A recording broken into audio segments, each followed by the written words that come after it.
Hey, everybody. It is Miss Motivational Mogul Mindset, Avis Cherie. Just wanted to stop by. I haven't done a vlog in some time. My Food for Your Soul quotes have been more about mindfulness. I try to tap into inner peace and different things and daily habits to exude peace so that we can function on a frequency that's clear, that we can see what's really going on around us, and that we can hear in our spiritual ear to discern what it is that's testing us and what things that we need to pass and what things need to be passed away and that are behind us already that's coming back to present itself in a different face is trying to come disrupt your peace, cause discord, or sometimes there's confusion because we're cluttered.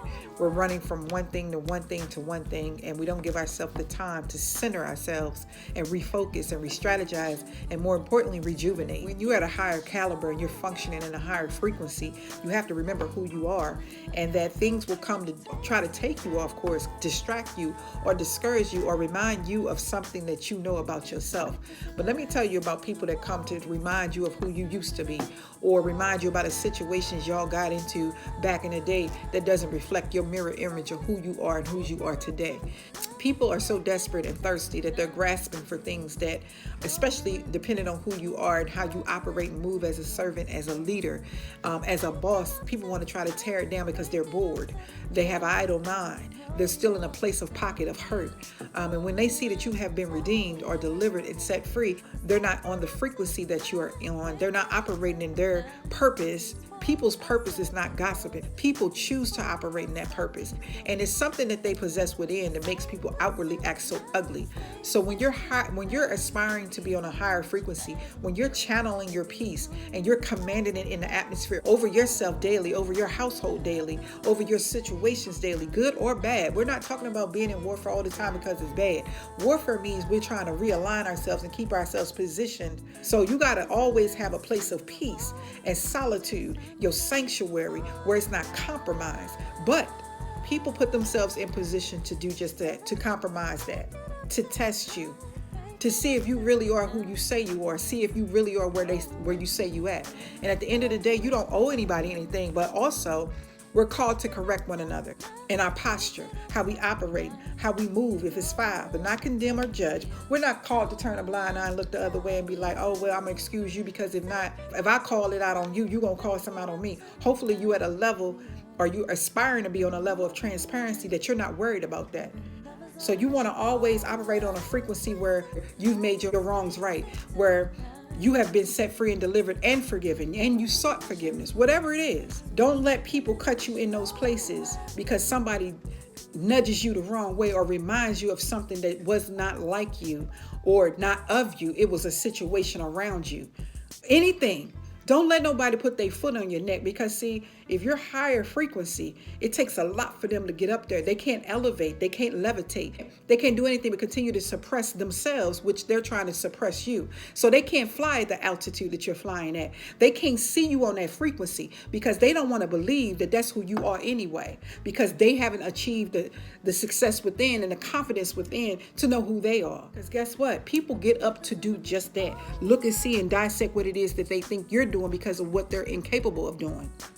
Okay, that we don't take the things that the labels that people once put on us and re-victimize ourselves with that, especially when we know we're not of that. We've gone through and experienced some things that other people don't know how to articulate, that other people are sitting on the edge of the ledge wishing somebody throw them a lifeline to say, yo, I've been through that. I don't look like what I've been through. And let me tell you how to get off that ledge. But when you come off of it, let's be accountability partners. We're going to do quality control on one another so we know that the seeds we're planting moving forward, the decisions we're making moving forward, it's for a benefit.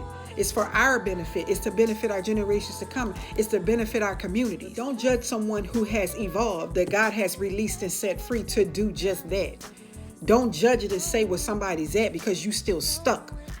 You know, that's a sick mind to stay stuck and think somebody want to listen to you. What's even worse, what bothers me even more, is a sick mind that's in the church that think they're leading people. Some of those people act like they never been through anything. Some of them people, to the very ones that beat you with the scripture, don't judge, don't condemn, are the same one that's judging how you walk through the door, or judging when you are transparent what you've gone through and who you must be because of it. They the same ones. So you want to pick and be very selective and ensure that the people are equipped to even have a conversation with you. It's okay to be just a little bit particular, aka selective, aka know who you are, to talk to me and speak into my life. Because some people are so irrelevant to your path in life and to your journey that they don't need to be sitting at the table or picking up the phone and talking anything over your life or into your life, because they're really not there to pour into you. They're there to question you. They're there to judge you. They're there to dispel you, to disprove what it is that you're saying. That's their mission. Those are the types of people that keep Satan busy, keep him occupied. And when we walk with that posture of confidence that I am who God says I am, I am enough. I am bold enough to tell my truth for me. I don't need nobody else that can't speak the entire truth. I don't need anyone else to surmise or assume that it's a certain way about my situation or about me. I am strong enough. I am good enough. I am confident enough, and everything that I've gone through will lead me to a greater and higher call of favor and blessings because of my obedience, because of my discipline. We have to talk ourselves into our peace, and we have to get back on track when something comes to disrupt that. We have to fight to regain peace. We have to get up and give thanks. We have to fight to exude God's love ongoing. We have to fight all those moments of frustration and take off and be like, hold up, we got to fight for that peace. Wait. We're not on the same altitude or frequency. And if I come down a little bit, the cabin pressure gets a little hot. And when the cabin pressure get too much pressure in it, it boils over. And if I boil over, I'm going to say some things that ain't too kind. Or it's going to take away from my class and dignity and the stature and posture that I'm operating in on a regular basis, and that I try and strive to operate on a continual basis. But I do fall. Each one of us falls. But we want to not fall in the dirt, in the grass, in that high grass, in the weeded areas where them snakes are. Nah, that ain't where we were. That ain't who we are, and that ain't where we trying to go. Some people like it because that's where they've always been. They just, they shed their skin, and they still the same snake. They just look a little different. They move a little different. They cautious a little different, because some of us are out here strategically in warfare, cutting the heads off those snakes, digging up those roots in those weeded areas that's out here trying to sabotage somebody's success, suffocate your finances, discourage your purpose, trying to tell you you're not worthy because of who you are, where you've been. Come on, man. Listen, miss me with that. But however, let me tell you something about trolls. When you're powerful, you're trolled, in my opinion.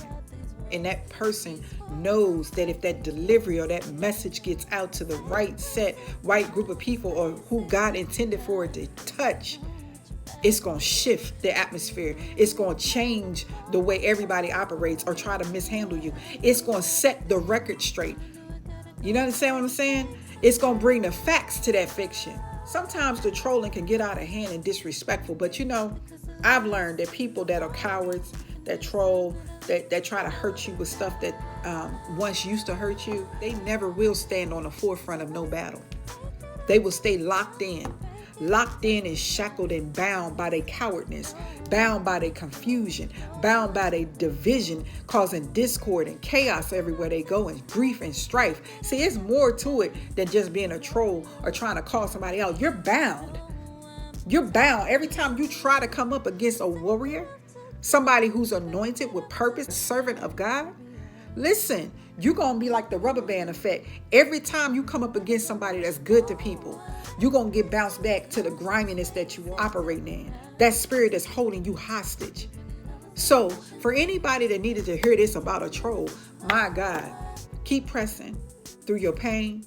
Keep living in your peace, and never look back for anything that tries to come along and disturb your groove, because guess what? It's beneath you, because they know that you're not down there operating like them. They can only slither and look up so far. They can't do nothing else. That bite might sting, but you can cut that head off and take that root and bind it up in the name of Jesus and keep it pushing. So that's what I'm here to say. But I just thought I had to come to y'all today because I'm just tripping off things that's in the atmosphere. And I'm thankful to God that He allows me to use my platforms to exude my peace and my God's love and my God's shine and my God's joy. And I pray that you get it God's speed and that you keep that momentum. And if you can't, go to my YouTube channel, click subscribe, share it with folks. I got over 70 vlogs over there. So I just want to say God's love to you, God's peace to you. Until next time, I'm Avis Cherie.